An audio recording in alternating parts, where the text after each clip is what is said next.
The Belgian village of Kester is home to a group of top-secret, fenced-off buildings on a hill some call the radar station. Some people have claimed to have seen mysterious Russians near the buildings. Others have suggested that the area might have been used as a base for U.S. nuclear warheads. It's easy to see why the buildings would be of interest. 4 large, white Kevlar domes sit like shining spacecraft in the middle of farmland, about 25 kilometers west of Brussels. The buildings make up the Kester Satellite Ground Station, an important center that supports NATO's space communications network.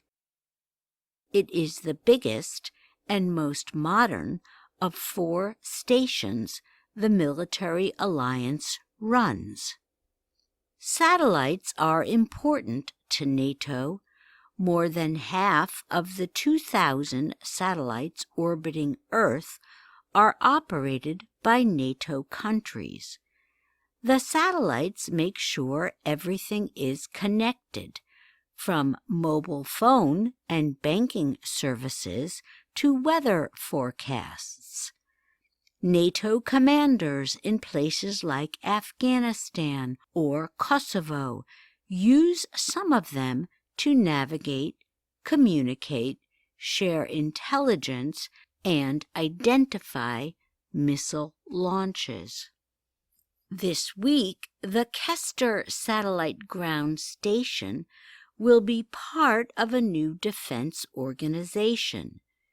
NATO is set to announce it is creating a space center to operate its satellite communications.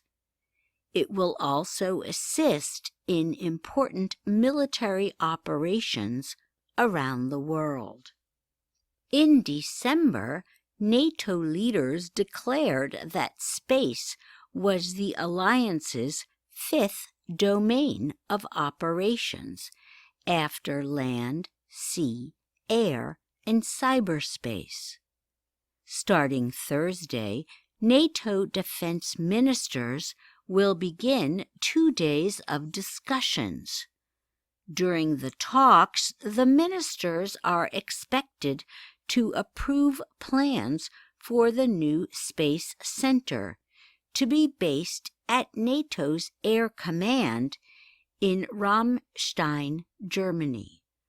It will be the center for space support for NATO operations, sharing information and coordinating our activities, NATO Secretary-General Jens Stoltenberg said. It is part of NATO's efforts to keep ahead in the fast-moving world of technology. NATO is worried about what it sees as increasingly aggressive behavior in space by China and Russia. Around 80 countries have satellites, and private companies are adding to that number. In the 1980s, only a small part of NATO's communication network used satellites. Today, it is at least 40%. During the Cold War, NATO had more than 20 stations, but new technologies now permit the world's largest security alliance to double its coverage with only about 4 stations.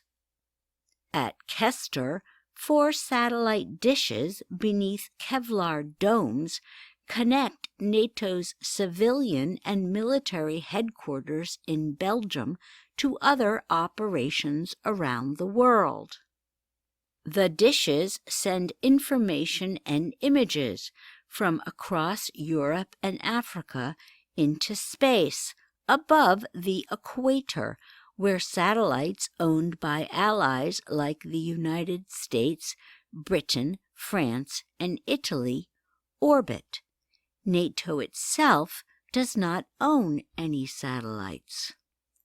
Around the world, commanders in ships, aircraft, and buildings decrypt the information to get orders, pictures, and intelligence, prepare missions, or move troops and military equipment. From Kester, new lines of communication can be set up for NATO within 30 minutes. The buildings have special security systems and were built to resist terrorist attacks. But NATO allies are worried about other kinds of attacks involving anti-satellite weapons high above the Earth. Some nations, including Russia and China, are developing anti-satellite systems which could blind, disable, or shoot down satellites and create dangerous debris in orbit, Stoltenberg said. NATO says its actions will remain defensive and fully in line with international law. And Stoltenberg has repeatedly said over the past year that NATO has no plans to put weapons in space.